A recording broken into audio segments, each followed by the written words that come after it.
ज्येष्ठ माह के बड़े मंगलवार पर पूजन विधि के लिए आज यह जो वीडियो है जिसमें चर्चा की जाएगी, जिसके लिए सबसे पहले पूजन क्या होता है। प्यारे भक्तों, हम आज इस विषय पर चर्चा करेंगे कि पूजन क्या होता है। पूजन का मतलब होता है, पूजन से पहले विचार मनोस्थिति कैसी होनी चाहिए, शांत और एकाग्रचित होना चाहिए, मन की स्थिरता होनी चाहिए। पूजा से पहले मन को सभी दुनिया की चिंताओं और उलझनों से अलग कीजिए, अपने आप को उस परमात्मा में समर्पित करना पड़ेगा। सांस पर ध्यान केंद्रित करें, कुछ देर ध्यान करें ताकि मन स्थिर और निर्मल हो। श्रद्धा और भक्ति का भाव, आपके विचारों में सच्ची आस्था और समर्पण होनी चाहिए। यह भावना रखें कि मैं ईश्वर के सामने विनम्र भाव से उपस्थित हूँ, मुझे कुछ नहीं पता, बस उनकी कृपा चाहता हूँ। मैंने आज से आप मेरे और मैं आपका अपने आप को समर्पित करके ईश्वर के पास जाना रहता है। संसार के सारे बंधनों से मुक्त होकर वहां पर बैठना पड़ता है कुछ देर के लिए। विचारों की शुद्धता, पूजा से मेरा मन द्वेष, ईर्ष्या, लालच, गुस्सा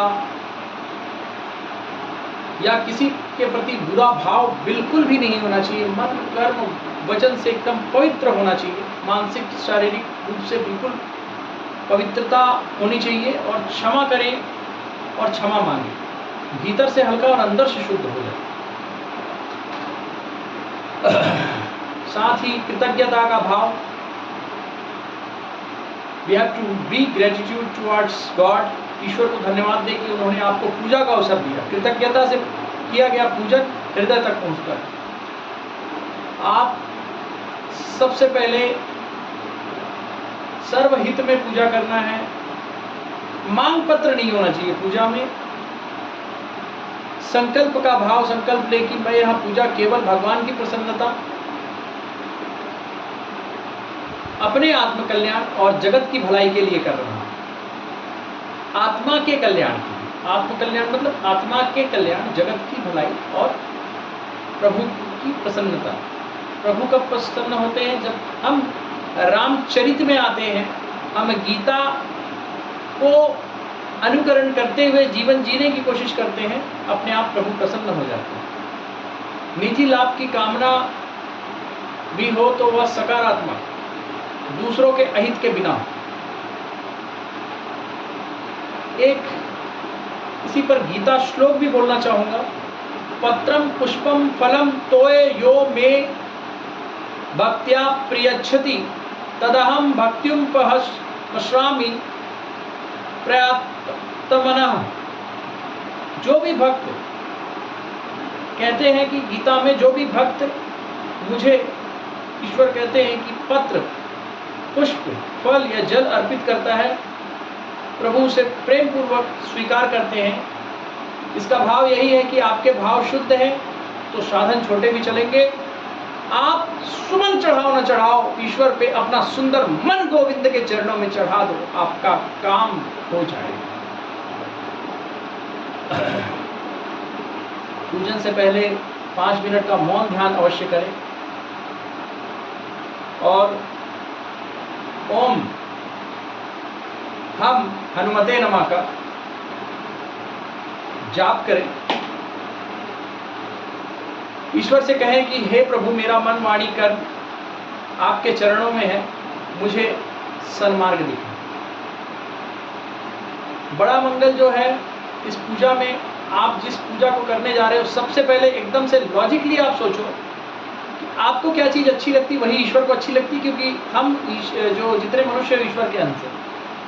आप मंगल को हनुमान जी का पूजन करने जा रहे हो और राम जी और हनुमान जी उस दिन मिले थे, तो सबसे पहले जैसे आपके माता पिता की कोई अगर तारीफें करता है तो आपको अच्छा लगता है, वैसे हनुमान जी के जो प्रभु हैं राम जी का ध्यान पहले करेंगे तो वो प्रसन्न होंगे, जिसमें आपको बोलना ओम आपदा हतारम दाताराम सर्वसंपदाम लोकाभिराम श्री रामम भूयो भूयो नाम्याम्याम श्री रामाय राम भद्राय रामचंद्राय वेदसे रघुनाथाय नाथाय सीताय पतये नमः। उसके बाद फिर हनुमान जी का ध्यान करें। हनुमान जी का ध्यान करने के लिए आपको उनका जो श्लोक है, श्लोक के माध्यम से भी कर सकते हैं। जो श्लोक बोलने में असमर्थ हैं वो ऐसे भी आंखों को बंद करके याद कर सकते हो।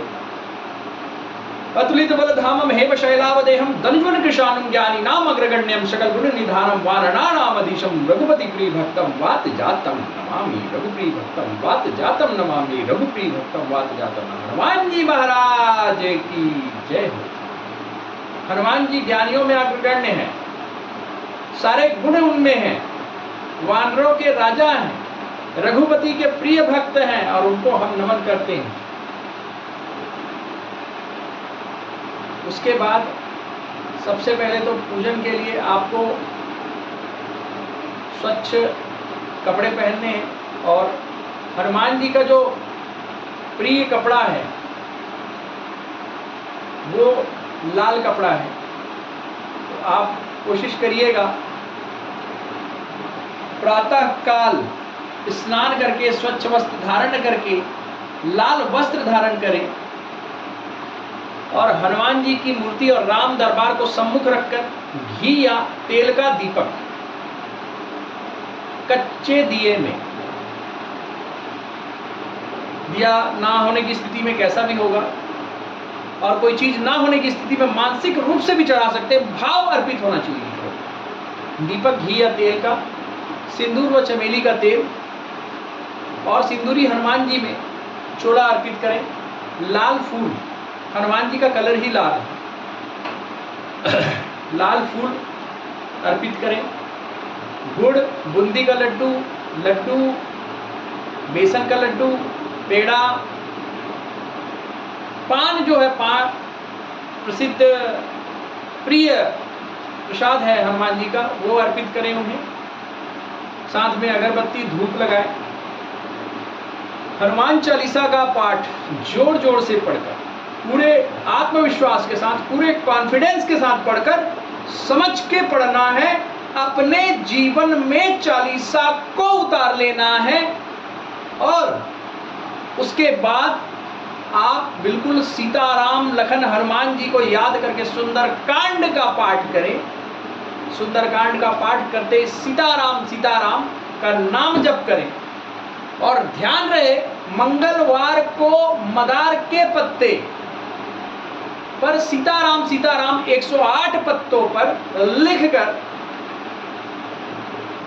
या 108 पीपल के पत्तों पर एक सीताराम सीताराम लिखकर या पान के पत्तों पर सीताराम सीताराम लिखकर आप जो है हनुमान जी महाराज को अर्पित कर। हनुमान जी महाराज को सिंदूर और चमेली तेल अर्पित करते साथ लाल रंग का चोला चढ़ाना अत्यंत शुभ माना